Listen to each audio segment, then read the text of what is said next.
Hello everybody, my name is Sophie and welcome back to another video. Do you guys know Fourth Wing? Okay. Do you know Shield of Sparrows? Because they were published under the same publisher. Do you know them? Either or. People have been screaming on Booktok, yelling into the sky that this is the new Fourth Wing, and they did that for like a week or two and then everybody stopped talking about it, so I don't think that that holds up. Just because a book is published under the same publishing house doesn't mean they are similar. Similarly bad, arguably. Other than that, we're good. I wanted to get to the bottom of this. I love discovering. I love realizing things. So I read it. Shield of Sparrows by Devney Perry, who is not a romantasy author, since this is marketed as a romantasy. She is more of like a normal romance, small town romance author. This was her first dip into fantasy. I do want to say, if you like this book, that's so cool. That sounded so ironic. That is so cool. That is so nice. No, I really don't care. You can like whatever you like. This video is for entertainment purposes only. I'm just telling you guys my opinions, and if you want to hear them, you can stay. But I'm happy if you like this book. You know, everyone deserves to find joy. Well, also, just a little note on the side.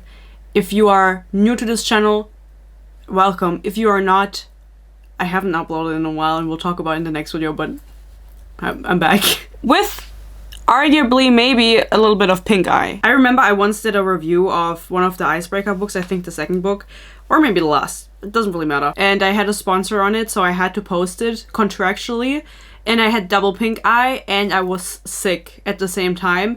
And I looked like absolute shit, so I really apologize to everyone who had to see that. But I couldn't change it. I was contractually obligated to upload, and they made me upload. No, they didn't. I just didn't tell them that I had pink eye. Maybe then I would have said it was fine, but that was maybe on me. Back to Shield of Sparrows. It was published in 2025, this year. I don't remember when, but it wasn't that long ago, by Devney Perry. And Devney Perry is from Montana. Montana. Yeah. She has a husband and 2 sons, and now they live in Washington, D.C. And I found an interview from her from 2017 because she has been publishing for a long time.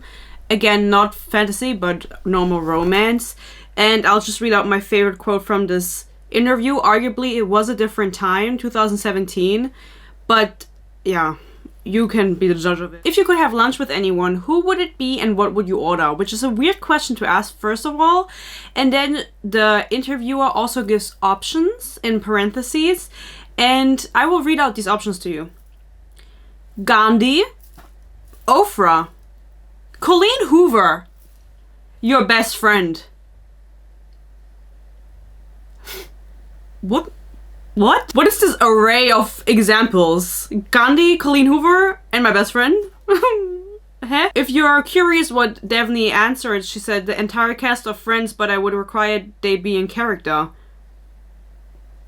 That's also weird. What would I order? Pizza or tacos or pizza? No, wait, ice cream? Why would you order ice cream? Who does that? I'm sorry. Do they do that in the US? I don't know what's going on in Montana. Just go outside and eat some ice cream. Like, you don't... Why would you order that at home?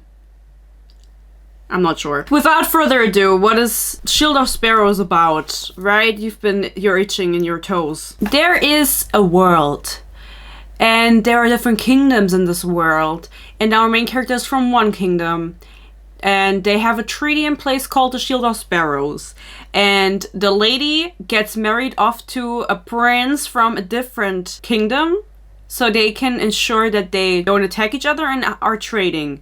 And that lady then is called the Sparrow. So, Shield of Sparrow? I'm not sure how they got to that name. Why they require marriage to ensure trade is unclear. I think maybe she just thought that's what they used to do back in the day, so we'll just do it in our fantasy. Which, like, okay, political marriage, fine with me.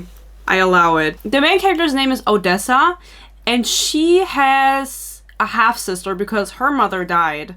I don't know how, and I don't remember when. Then her father, the king, remarried and had 2 more children, a daughter and a son, and so her half-sister was basically trained all her life to become the Sparrow.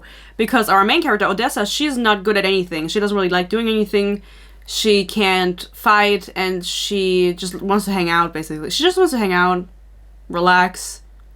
Kind of like me. Her sister, however, was trained all her life. She's super skilled. We only see her in the beginning, and I don't really know what the vibe is between them. Apparently they don't like each other, but they also do, and I think maybe that's just how sisters are. I wouldn't know. I only have a brother. But our main character also has a half-brother, but he's a baby. He only gets mentioned off, like, he's not on page ever. Only offhandedly. So they say, yes, the sister has to marry the prince when he comes because he comes to pick her up, and they have like a whole wedding plan in place that they're gonna marry at some point in time. Perfect. So he comes, and everyone's like, the prince is here, but what? Nah. Listen, I read this book over the course of like over a month. I'm gonna be honest. It's around 500 pages, maybe 550. I'm not sure. It was so boring, and the only like difference from the story happens in the beginning. The same plot points repeat over and over throughout the story, which no, I'm not gonna spoil it for you, but the same things happen over and over again. So the beginning part is the only part that's different, and I still can't remember it because it's been so long. So I apologize for any lapse in my, not judgment, but memory, because it's been a while, okay?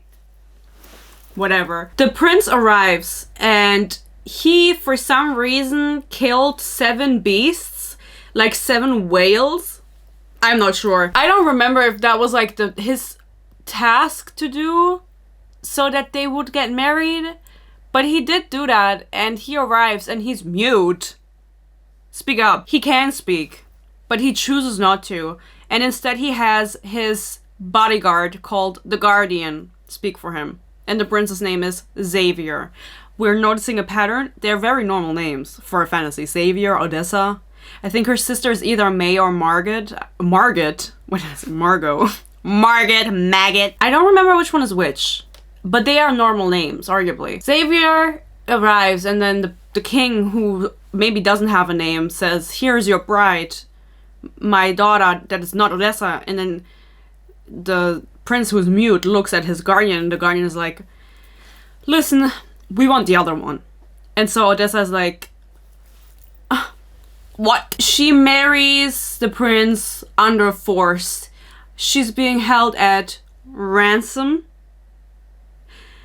because the guardian's real name is Ransom. I don't know if ransom is the correct term, and neither do I care or will look it up, but you understand what I mean. We don't get to find this out until later, which Ransom is maybe a little bit of a weirder name. I know it's a real name because Tahara Mafi, who wrote the Shadow Me series, her husband is called Ransom, and I always thought that was a fuck-ass weird name. I don't like it. What kind of name is that? Arguably not as bad as Aquaman, but that might just be me. They seal the Shield of Sparrow with blood and magic because there are some magic priests in this story also who they're supposed to be like slimy and nasty and bald, which is the worst part. I imagine them kind of like the dude from Dune, like the fat one. That's what they're supposed to look like. And the main character, Odessa, she doesn't like them at all. She is weirded out by their magic and feels like irked around them.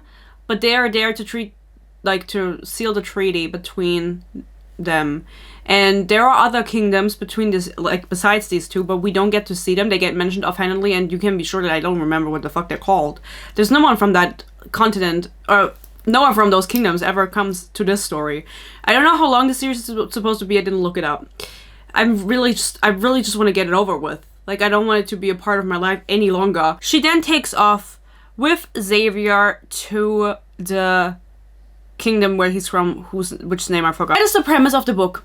And that is the base of it. Oh, also, what actually is I lied, it's not a premise of the book. There's like a issue going on because they believe that there are gods, multiple. They have really uncreative names, and there's like a theory or lore in this book that they created monsters long ago, and every like 20 or 25 years these monsters come onto the earth and they're super powerful. They're like harpies, right? And they are super sharp. They have super sharp wings and they are killing everybody left and right. Yeah. So that's not really good. They also try to ensure through this treaty, the Shield of Sparrows, that they are helping each other, like, prepare for the next migration is what it's called. And these evil monsters are called the Crux. Now you know everything. Everyone in this book is then therefore just trying to prepare for the migration that is supposed to happen in the next spring. Of course, it happens at the end of this book, because otherwise that would be boring. Talking about the names. We have Odessa, we have Xavier, we have Ramsay, we have May, we have Margot. The names were pretty normal. And it confused me because the kingdom... I know the names of the kingdoms. I don't know which one is which. Which one's where she's from and where she's going. I don't know which one is which. One of them is called Roslo, which I just feel like is not a good name. Roslo? The other one, no, hold onto your chair so you don't fall off or wherever you are. It's called Quentin. Quentin? The fucking duck, ugly ass villager from Animal Crossing. He's on my island right now. Someone get him the fuck off. What do you mean, Quentin? Am I lying? I feel like I'm lying when I'm saying it. This is Quentis. I don't even know anymore. And then you're gonna say, where are the fantasy names? Well, you are in luck, because her brother, her little baby brother that we never see on page, he's called like Artholomeus. I can't pronounce it. Artholomeus. Like Bartholomew? Artholomew. No. But something with like an M-U-S at the end. Artholomeus or something. Why does he have a weird fantasy extravagant name and nobody else does? Why is his sister called May and he's Artholomeus? If they had explained that it was like a custom, you know, like because he's the heir, because they're sexist. It's like, oh, then they have more honorable names than the ladies, but that's not a plot point or nothing that comes up, so I am just speculating. Another thing about the main character, again, she doesn't know how to fight. She doesn't know how to use a weapon because she was never really good at it and she just didn't continue training. She has really bouncy big hair, from my understanding, curly hair, and it's red. And her mother's hair was also red. And then her stepmother made her dye her hair brown at the beginning of the book because she hates gingers, and so do I. That is a joke. I don't have anything against gingers. I have to clarify, it's a joke. But she was like forced to dye her hair in the beginning, and it was argued that the stepmother just had to, or was reminded of her mother so much that it distracted her, and so she wanted her to dye her hair. But then she keeps dyeing it, and at some point when she gets to the new kingdom, whatever the name is, she stops dyeing it. But now that I'm thinking about it, I think at the end of the book they kill a lady, like a crux, one of the monsters, and she also has really red hair. Oh, is she a crux? I don't really care. It's hinted at that Odessa has like some kind of magic within her because she reacts to the magic of these weird priests weirdly, and no one else does. And then they have like, at some point, like in the last part of the book, they have ominous comments. They're like, did you know? Did you suspect? And then she's like, what? And they're like, no, I didn't know, and blah, blah, blah. And she like gets hurt by their touch when they use magic on her. I don't really know. I don't really want to speculate because truly, like, I don't want to use the brain power. I have to use all my brain power to cure my pink eye. One thing that she likes to do at the beginning when she's still at home is do cliff diving like Bella when Edward left. As I mentioned earlier, there are gods in this world. It's established that there are 6 or 7 gods. No, 8. 8, I know it. They're integral parts to the story because she keeps mentioning them and she's like, I signed the 8. Like, she seems to be faithful in some sense. And then at one point she says, if anyone learned I'd been diving off that cliff, there'd be hell to pay. You have a fantasy world and you have your own belief system with gods, but there's hell and it's called hell? It's wrong. You know, it's the same as when they mention like normal days, like Monday, Tuesday, Wednesday, then they have a Roman calendar, which implies that there's some tie to our real world. Doesn't work like that, girl. And she never talks about hell again, so anyway. Prince Xavier was handsome, stunning, really, with a robust masculinity. And he was bored. There wasn't a hint of interest at meeting his future bride. And then of course he's like reserved and shy, and then the Guardian is really hot, and He has big muscles. She thinks he's really hot, but she also doesn't really fuck with him because he's a little, like, mean to her. At one point, he does slap her in the face, which is crazy, and we'll get to it because I don't see anyone talking about this. Why the fuck did he punch her in the face? There was no reason for it. Every Quentin had an amber starburst.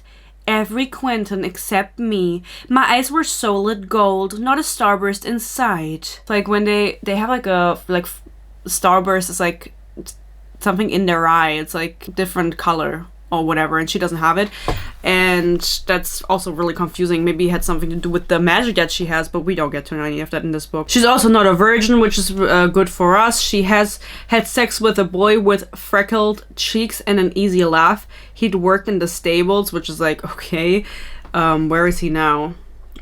Where are you now? So she gets angry, obviously, that she has to marry this prince now. She didn't really think that's what her life was gonna be like. I don't think she really imagined what her life was gonna be like at all. She's like, I don't know, like 20... I don't remember. 20 or 22 or 23. It's not, definitely not 21. But it's either 20, 22, or 23. Odessa Wolf. It was a gut punch. Another reminder of all that had changed in less than a day. If not for the railing, I would have been knocked on my ass. How much of an identity could one person lose before they were hollowed into a shell? She's completely crashing out.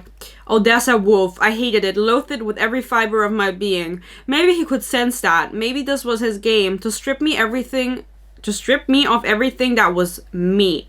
Well, I wasn't playing. They couldn't strip me of anything if I did it myself. Here, I thrust my crown into his hands. This should feed an entire family for years. Okay. I remember this was years ago that I read this line. I was so confused what her thought process was behind this action. This could feed... Okay. I'm the prince. Why the fuck would I need money? I can't do that myself. Why would I need your crown? This could feed an entire family. Who gives a fuck? They travel to, I imagine, since she is Quentin, Roslo is where they're going. Reminds me of like a salad. I feel like there's a salad called something of Lolo or something. They spend a significant chunk of this book on the ship, I would say. And they just travel, and it's just like the same scenes over and over again. She's also traveling with two of her maids. One is called Jocelyn, again, what? And Brielle, okay, where are they all normal names? Give them like a funky ass name. She doesn't mind them, but it's also not like she hates them. Like, she's like, I don't have any friends. These are the closest I could get to friends. I'm gonna take care of them, but at the end, both of them betray her. So she's like really a really bad spy, I'm gonna be honest. Also, in Roslo, everyone wears pants. I was a woman who liked dresses, even if they were gray. Those pants could rot. Okay. She's just being difficult. She's like complaining a little bit. Arguably, it's a little bit hard for me to follow because it's not like she had any proposition in her life before. Okay, she's pissed she has to marry a prince she doesn't know, but so far everyone's been nice to her. Her dad wasn't really that nice to her, you know? So I don't know why she's complaining. And also she was forced to wear gray dresses all the time. She wasn't allowed to wear any color. I'm not sure why. It's just the rules. The moment I looped it over my head, resting the pendant against my heart, a warm weight settled on my frame. Not a bad weight. Not a burden. A warm weight settled on my frame, not a bad weight. I wasn't thinking that. Why are you explaining it to me? I wasn't thinking it was going to be a bad word. You just put on a fucking necklace. Shut the fuck up. She finally puts on the pants. Brielle's gasp filled our room. Highness, what are you wearing? Pants. Caramel leather pants. A belt the same color. Okay, she doesn't have a sense of fashion also. It was wrapped at my waist, and my top was an ecru tunic. What is ecru? Ecru tunic. The slit at the collar was deep, dipping into my sternum, but with a string woven through both sides, I could lace it up. Thank God. She's walking around boobs out. The long sleeves cuffed at my wrist, and the soft fabric was embroidered with flowers at the sides. Flowers of every color. Red, pink, blue, purple, and green. That's not every color. I couldn't remember the last time I'd worn anything with so much color. That's not every color. I've been staring at myself in the mirror for the last 5 minutes, hoping to find fault with these clothes. But damn it. I like these pants. I do have to say, at this point on the ship, like, the Xavier dude, the prince, does start talking to her. He can talk, he just chooses not to talk to people, and there's a reason for this. And the Guardian is the one who's talking to her, who's teasing her, who's also, like, starting to educate her. No, that's the wrong word. To train her in fighting and taking it upon himself. And they have like a little bit of a connection. She feels a little bit guilty, not at this point, but later on, because she is married to Xavier. And she's like, oh, I can't feel for the Guardian. I have to say, the way he read, I truly thought he was like 45. He's not. I don't know how old he is, but he's not 45. He seems to be a respectable age to date a 20, 22, 23-year-old. And then Brielle, her lady's maid, goes, but pants are for a man. What? It's 2025. I'm sorry. The sound of seabirds.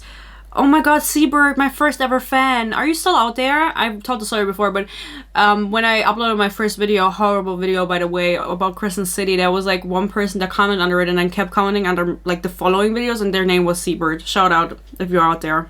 I'm getting emotional. I burrowed beneath my covers, hoping Margot wouldn't berate me too much if I was late for breakfast. Except my bed was swaying from side to side. The blankets over my body were not my blankets. My eyes popped open as I lifted off the mattress and remembered that I was on a ship. Blark! I face-planted and groaned into the pillow. Blark? The fuck? B-L-A-R-G!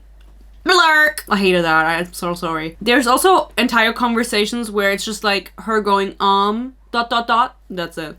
Or someone says something and she goes, oh. Or, So, once they arrive in Roslo, what happens? Now, let me lay it out for you. She goes somewhere, trains, has a conversation with someone, they get attacked. Nobody dies. They go somewhere, she trains, she has a conversation with someone, they get attacked, no one dies.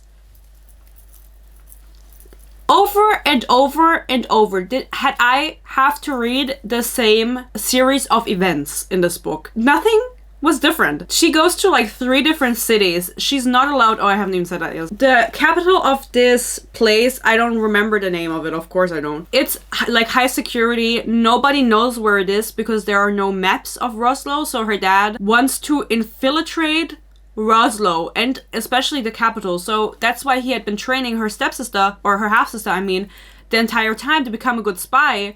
So she would be equipped to gather this information and send it back to him. Of course, the Rosloans, or whatever the name is, they knew this. Like, that's one of the reasons that the Guardian... Oh, I spoiled it. The Guardian is the prince. Ugh, we'll get to it. That's not Xavier, the Guardian. They're just acting like it. Whatever, that's why he doesn't speak. That's why they took Odessa with them instead of her sister, because they knew she was, like, less trained and, like, less of a risk to leak the information to the king, and she has to earn her trust to make it to the capital. She never does in this book. It's like max security. That's where the creepy priests with the magic live, and her dad basically tells her, the king tells her, go there, tell me how to get there, I want to infiltrate it, I think I know how to break the treaty so you can come back home, and also kill the Guardian. That's her other task. I don't really know why he thinks she can do that, but he has a lot of trust in her, arguably. Anyway, once she gets to Roslo, they then travel between these 3 cities that she gets to see. Trains with the Guardian, with other side characters, and they keep getting attacked by weird monsters that bleed green. Now, we can finally talk about the sign in the back. Ligma Ball. For whatever reason, Daphne Perry decided to have a mysterious disease in her book. This disease turns these monsters blood green and just makes them more powerful and more dangerous, like enhanced senses and stuff like that. And she decided to call it Lissa. That's Ligma to me. I could not stop reading in my head Ligma, okay? I don't know why we choose something that's so similar. I'm not sure if she knows what Ligma is. I even told my boyfriend about this. I said to him, I'm reading this book and there's a disease in this book. He said, really? I said, yes. And you know what it's called? Lissa. And he goes, Ligma? So it's not just me. Then there's not much happening. They're just training together. She suspects that he also has Ligma, and he does. His eyes keep changing color, and he is also just enhanced in his abilities. He's faster, stronger, harder. His penis is bigger. She gets a little bit jealous of him and a girl. Talia and the Guardian, were they together? It made sense. Both were warriors, both were fearless. She was breathtaking and he was him. A slimy sensation crawled beneath my skin and I shoved it away, refusing to give it a name. It made sense that they would be together because they both have the same profession. They're not together, by the way. She's hallucinating. Sometimes I would stop reading this book for whatever reason and then come back to it, and every time that happened, I would get whiplash at the writing, because at its core, I wouldn't necessarily say it's terrible, because I have to, you know, be more mindful of the words that I say. But it's also not very good or elaborate. And an example for this is this line. Would you like anything to eat? Talia asked. No, thank you. You haven't eaten much. I waved it off. I'm not hungry. The food was tasty and nourishing, but my appetite was simply gone. I don't care if it's nourishing. Why are you using that adjective to this? Why? That doesn't make any sense. I wouldn't care if your food is nourishing. I'm just like caring if it's yummy. And no matter how hard I tried to stop it, I dwelled on the Guardian. He was a murderer, a legendary killer. Shouldn't he frighten me? So far, I'd only seen him fight monsters. Granted, I didn't expect to see him battle with his people, but the way they stared at him, it was in wonder, in devotion. Not the way I would have expected people to act around a violent butcher. What do you know? She knows nothing of loyalty. Smells like new money. Dresses like fake royalty. She hasn't seen him kill anyone thus far. She only knows the story of him because she was actually engaged. Back in Quentin, she was engaged to a dude named Banner. And his brother was killed by the Guardian. And so that's why she's like, he's a violent killer. But so far she hasn't seen any of that happen in person. He's only been killing monsters and protecting his people, so you know, if I live somewhere and there's a dude out there who's protecting me from monsters, why wouldn't I look at him and, oh, like, he's making sure I get to see another day. My brain exploded. Who was he? What about the Guardian? What was happening? Because the lady that she thought was dating the Guardian because they have the same job, is kissing another man, and she's just so confused by this. But she, you know, maybe she hasn't been out much. Oh, she's 23! She just said it in this line because I wanted to read something out to you, but I do want to mention that another thing that was really infuriating about the story is the fact that the main character just loves asking questions. At every opportunity she got, she would be asking a question and likely not receive an answer, which is like fine if it happens once or twice. It's like, okay, they don't trust her with all the information, but it happens continuously where in her inner monologue and the dialogue, there's just questions back to back to back. So much so that it becomes like a thing in the book where the Guardian is like, oh, there you go, like, you're gonna ask me a bunch of questions again, and he just doesn't answer them. So, like, we're wasting space. That's why the book is so long, because she just keeps asking fucking questions and who gives a fuck about. That wasn't a question. Anything else? And then the Guardian goes, are you a virgin? Sorry? At one point, she then finds a book by a dude, and I don't remember his name, but she meets him later down the line, and she has beef with him, one-sided, because she reads a book by him where it's like, oh, everyone from Quentin is a bitch, and they are murderers, and the king murdered the queen, so her mother, and she's like, how could he write this? He suspects my mom is a murderer. I'm gonna rock his shit, right? Then she meets him, and he's like, oh, I only wrote it because I needed money, and then she's like, I get that. I respect the grind, and then they become friends. That was a little bit weird, I'm gonna be honest. At one point, it also gets revealed that Xavier has a daughter, and this was one of the times, out of multiple, where a big scene would happen, or a big moment would happen like this, because it gets revealed that this little girl is his daughter, or whatever, she calls him Papa, and then we cut to the next chapter, and it's like the day after. Like, something else happens in the first 2 paragraphs of that chapter, and then it's like, oh yeah, and last night I also found out that was the daughter. Ugh, that's so annoying. Why are we not continuing? Why are we skipping forward? And when she skips forwards, it's either a day, a week, or 2 weeks. Always specified either a day, a week, or 2 weeks. There is no other time specified. Oh, 2 months, she mentions at one point. Those are the time frames. And then the girl isn't even Xavier's real daughter. He like adopted her.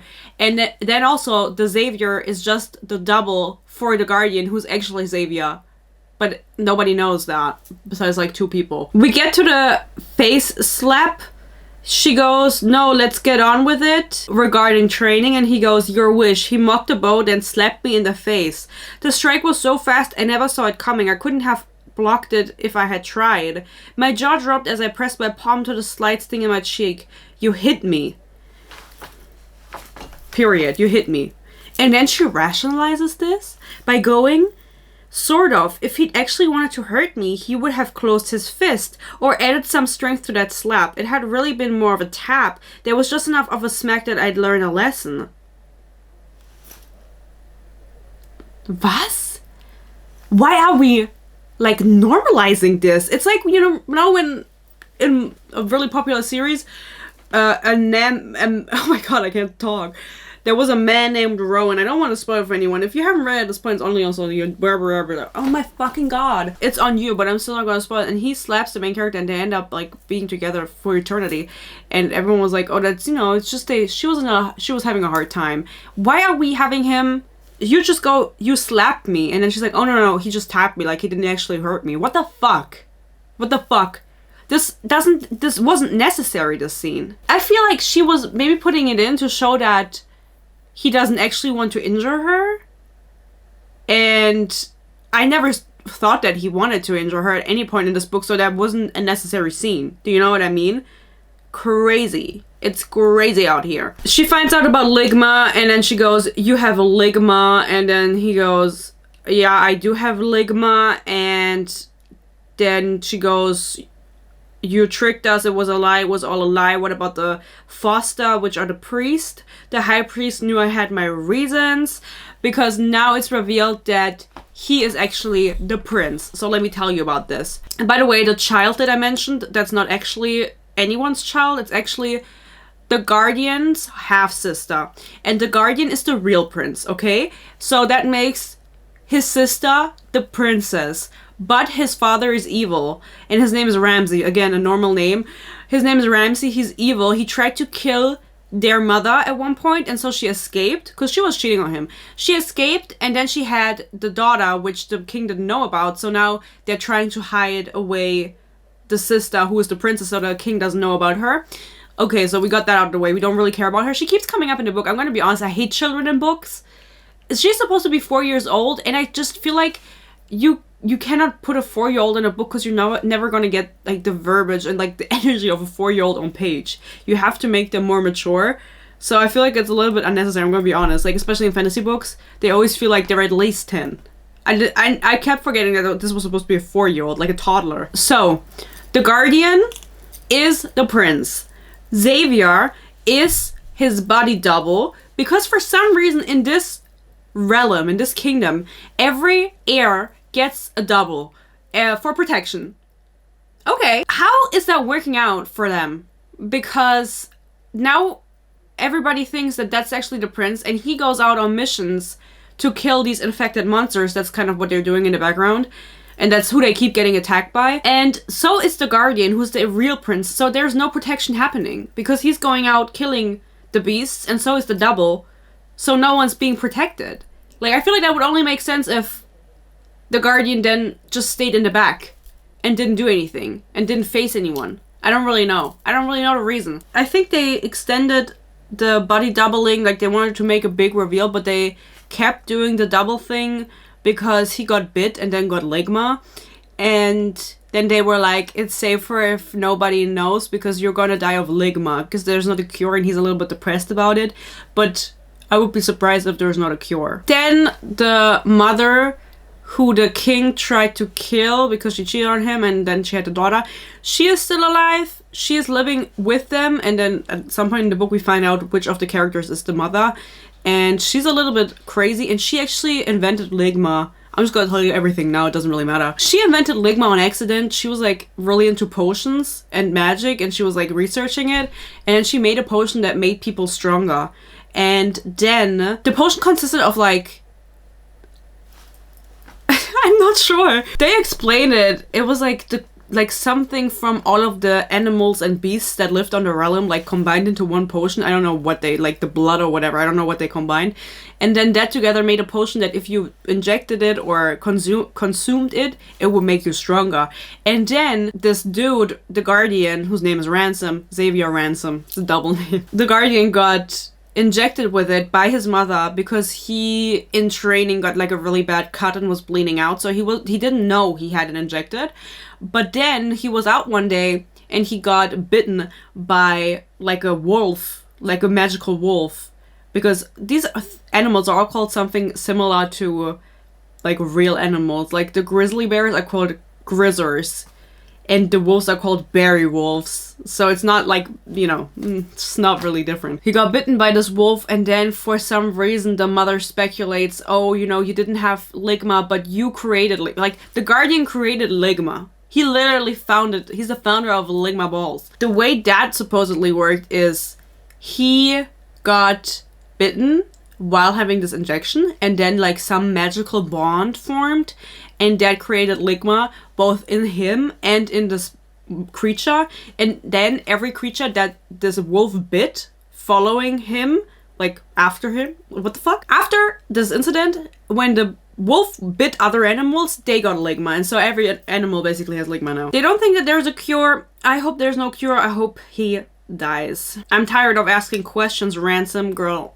Me too. After finally finding out that the Guardian is Xavier Ransom and is the actual prince, she feels much better about herself because she's been lusting after him, and she's been thinking that she's actually married, contractually obligated to be with this other dude that she wasn't really into. Like, he didn't, you know, he was always gone. He was a little bit cold.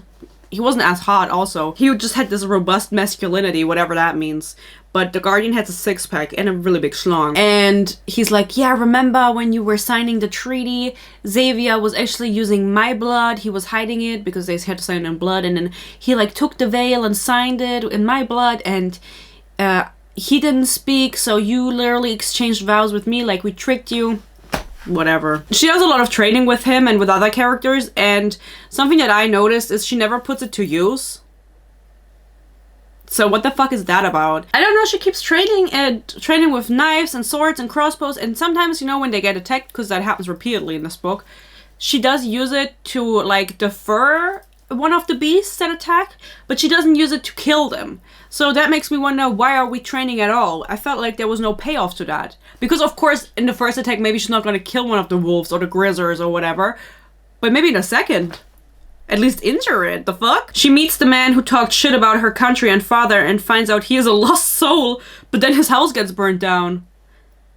I don't remember that, if I'm being honest. I feel like I should just publish my notes for you guys to read, because I feel like I make very good anecdotes. What do you mean he's a lost soul? What did I mean by that? I wish I remembered. Ransom reveals his true identity and they make out hotly.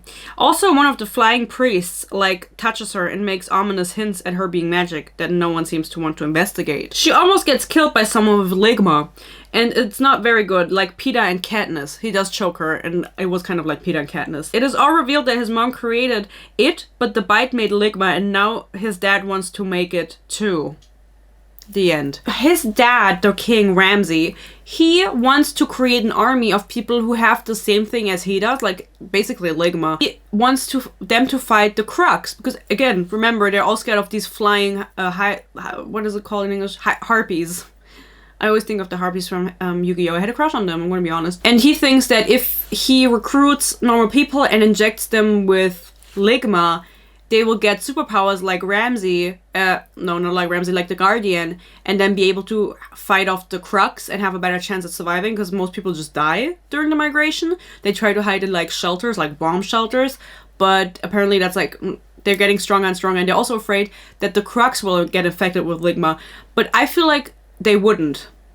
Can I be honest? I feel like they wouldn't. This is like a proper fear that they have, but at the end we do have fighting scenes where the Crux arrive and start fighting them, and the humans that are actively training to fight them don't even have a chance, so I feel like a fucking wolf or bear, okay, wouldn't have a chance either. You know what I mean? I feel like the chance of them getting Ligma is very low, but you never know. who's gonna lick your balls, so alas. After they come to terms that they're gonna be together forever, they do fuck. There are 2 sex scenes that are very underwhelming. Definitely, I don't know what you've been doing for the past years, but you should definitely work on that. They are so boring. I skipped them. I did want to read out something for you just so you can get an idea, of course, and you can tell me if I'm being irrational or real. I writhed beneath him, my movements no longer my own. She was possessed by Ligma. Until I detonated on a cry of his name. Detonated? Like a bomb? You know, with these fantasy sex scenes, I'm gonna be honest, like, they just keep getting crazier and crazier. They keep looking for more and more synonyms of words that are, like, even more crazy. Everybody's always boneless. That you can be sure that everyone's always boneless. That they're gonna pulse and clench around the male. But it's like the orgasm quaked and then detonate and like erupt and burst. They're always looking for bigger words. And detonate, I think that's the first time I've read that one. And it's a little bit crazy. Low-key a little bit too much for me. The dusting of hair across his chest tickled my nipples. Crazy. The crazy sentence I've just read out. I'd had a 2-week break from asking why. The reprieve was over. Closing the book, I set it aside. Yeah, okay, just stop asking questions. She keeps asking questions. They find out about the Ligma. Ligma is killing them. You created Ligma, blah blah blah. You have powers beyond a normal man. And then the book is over. What the fuck am I supposed to tell you? I'm so glad I got it out of my system, but I have to be honest, it's like, it felt like there was no payoff. The sex scenes were underwhelming. The plot points kept repeating with the arriving somewhere, fighting, you know, arriving somewhere, fighting. That's everything that was happening. And then at the end, I think that was honestly the best part. Partially because the book was over, so I was really happy about that. But also just because the fighting scenes with the Crux at the end, when they arrived, they are arriving way earlier than everyone anticipated, so no one was prepared. I felt like those were really brutally written, like people being ripped in half. The Xavier, the booty double. Yeah, you know, I don't know. The body double, Xavier, who was pretending to be the prince, he dies really brutally, like being ripped apart. People's heads are being ripped off. So I did think that that was good, because again, she had been teasing the Crux and how terrible it is and how strong they are. So I'm glad that she pulled through and wasn't like, yeah, they fight and the Guardian killed like 10 of them, because he doesn't. They're too strong. Like, I get it now. He does have Ligma, but they're still too strong. That's it. I don't really know what else to say. I don't really know how the migration works, if they're like being constantly attacked or just periodically. I don't know what's up with the gods and if hell is a thing. And I also don't know what her powers are. Neither does anyone else. Neither does anyone else care. I don't know when the next book's coming out, and neither do I care. So overall, was this the worst book I've ever read? No. But I've read so many bad books that they all just blur together. I think that the premise of this was a little bit more interesting with the whole migration thing, but I don't think it was executed properly with like the characters and everything, so gets a 1 out of 5 for me. What a surprise. Let me know what you thought of the book. If you have read it, you're quickly getting a different angle reveal for the outro. While editing, there are 2 things I forgot to mention. The reason she finds out, or the true identity of the Guardian is revealed to her, you know, that they were using a body double, is because she catches her then suspected husband, Xavier, the one who doesn't talk, fucking her lady's maid in a threesome. So that wasn't really good. And then she was like, I literally just found my husband cheating on me. We skip to the next chapter and it's like her all outraged, or like not all outraged, she's like a little bit relieved because she didn't want to fuck the Guardian. She feels like now she has to pass. And then he's like, oh, you don't have to be upset, you're actually married to me. Like, he's just out here having fun. It's also revealed, and I mentioned this earlier, that she was engaged back home to a random Kingsguard. They didn't like each other, or they didn't hate each other either. They were just like engaged. It wasn't really that big of a deal. And he arrives at the end when the Crux migration is happening, and then everyone's like, what's going on? Why are you here? Banner is his name. Banner, what are you doing here? And he's like, oh my god, my love. And she's like, me? We didn't even like each other like that. And he's like, no, your lady's maid, your other lady's maid. I love her. Okay, they can finally be together because now she's married to another man, no longer engaged to him, but I don't remember the reasoning why he was there. I'm gonna be honest, I don't remember what the treaty is. Like, if they made a plan to combine the kingdoms, because he's from the different kingdom, to fight the Crux. Now that I'm filming, I'm starting to sweat. But he maybe even goes to death, because I don't remember if he's killed. I just know that Jocelyn, who is the one that was fucking Xavier, the suspected king, she gets killed because she was a spy, and she also arrives because she was sent home as per her request. She was like, oh, can you please send me home? I'm so homesick. And then Odessa was like, yeah, you can go home, love you. And she returns, and it turns out she was a spy all along for her father, and she gets killed. So that didn't really work out for her, I guess. Those are two things that happened that I forgot to mention, but they're not really changing any of the story, really. They just make me more confused. I want to give a quick shout out to all of you who are watching, and especially my members, my boo-boos, my book haters. I love singing for you guys. My members get my videos a day early. They get to vote on my reads. They actually voted on this one years ago. Back when I had the vote happening, they voted on this one. They get exclusive content such as my Ruby Red movie commentary and my Eternal Peace and Love. And I want to give a big thank you to all of them who stayed as members during my summer break that I was doing, because this was a summer break. I just didn't want to read. I will try to start posting again more starting now. Oh, I'm sweating. But of course, thank you to everybody else who is watching, who's watched to this point. I hope you enjoyed this video. I hope you stay happy, you stay healthy, peace and love, and hopefully I'll see you in my next video. Bye bye.